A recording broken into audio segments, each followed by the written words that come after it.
Woi, tengok tu. Cantiknya angkasa lepas. Memang power. Jom kita belajar tentang galaksi. Apa itu galaksi Besar sangat ke? Galaksi ialah himpunan sangat besar yang terdiri daripada jutaan bintang, gas dan debu. Jom, kita dengar galaksi perkenalkan diri mereka. Saya berpilin. Saya ada lengan-lengan yang berpilin keluar dari pusat saya. Contoh saya, Bima Sakti dan Andromeda. Assalamualaikum, saya Ellipse. Saya berbentuk lebih bulat atau bujur. Saya tak ada lengan berbilin macam kawan saya tu. Tapi, saya tetap hebat. Wow, macam bola rugby komik je. Hai semua, saya tidak seragam. Saya tak ada bentuk tetap pun. Saya comot, bersepah.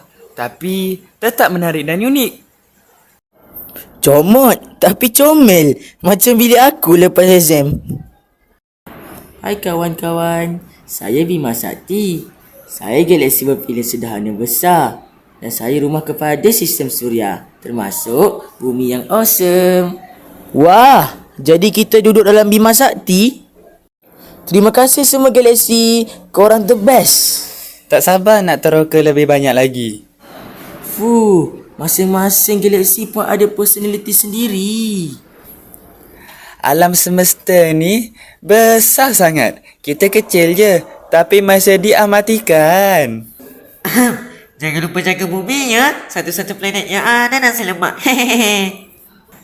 Alam semesta luas dan menakjubkan. Teruskan belajar dan jangan berhenti ingin tahu.